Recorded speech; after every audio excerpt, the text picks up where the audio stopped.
ఏంటి పుట్టలో వెలిసిన అమ్మవార ఒక విగ్రహము. మరి ఇక్కడ చూస్తున్నారు కదా, పుట్ట రూపంలో వెలుస్తున్నటువంటి మారెమ్మ తల్లి రూపం అయితే ఈ పుట్టలో దాగి ఉంది.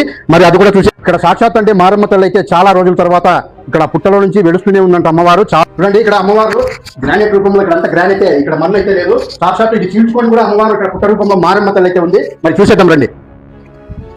చూస్తున్నారు కదా ఫ్రెండ్స్, ఇక్కడ అమ్మవారు అయితే సాక్షాత్గా ఇక్కడ ఉన్నారు చూడండి మారెమ్మ తల్లి. ఇక్కడ అమ్మవారి రూపం అయితే ఒక సింహ వాహనంలో అయితే ఉంది. ఇక్కడ వచ్చి అమ్మవారి శక్తులండి, త్రిశూలము మరియు శంకు చక్రాలు మరియు ఒక కత్తి అమ్మవారు కటాక్షిస్తున్నట్లుదాము. ఇక్కడ అమ్మవారు అయితే చాలా అద్భుతంగా ఉన్నారు. అన్న చెప్పండి అన్న, ఇక్కడ ఏమేమి ఉంది అమ్మవారిది? మా సొంత వచ్చేసి కోనాపురము, బాటి మారమ్మని అమ్మవారి పేరు. మేము ఇక్కడ నివసిస్తూ ఉన్నాము 33 ఏళ్ళ నుండి. అమ్మవారు వెలిసి 25 సంవత్సరాల నుండి వెలిసింది అమ్మవారు పుట్ట రూపముతో. ఇల్లు కూడాను భక్తారులే నాకు అనుకూలం చేసినారు. సిమెంట్ వాల్ ఇదంతా మొత్తం కింద కంక్రీట్ బెడ్డింగ్ ఇది కూడా లేచింది సార్. సార్ ఇది కూడా చీల్చుకొని వచ్చింది చూడండి ఎలా ఏర్పడిందో.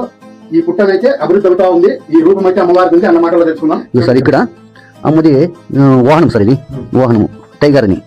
ఇక్కడ తోక సార్, ఇది కాళ్ళు, ఇది కాళ్ళు, ఇది తల, ఇది అమ్మవారి వాహనము భాగం. ఇది ఇక్కడ ప్రత్యక్షం అయినాకనే మాకు అమ్మవారు మంచిగా కూడా మాకు జరిగింది. ఇది కూడా అమ్మ ఆశీర్వాదాలు అయితే ఉన్నాయి, మంచిగా జరుగుతా ఉంది. ప్రతి ఒక్కరికి అమ్మవారి భక్తులకు అయితే ఇక్కడికి వచ్చి దర్శనం. మరి ఫుల్ వీడియో చూడాలనుకుంటే మా యూట్యూబ్ ఛానల్లో ఉంది, వెళ్ళి చూసేయండి. మరి 10 మందికి షేర్ చేయండి. Thanks for watching.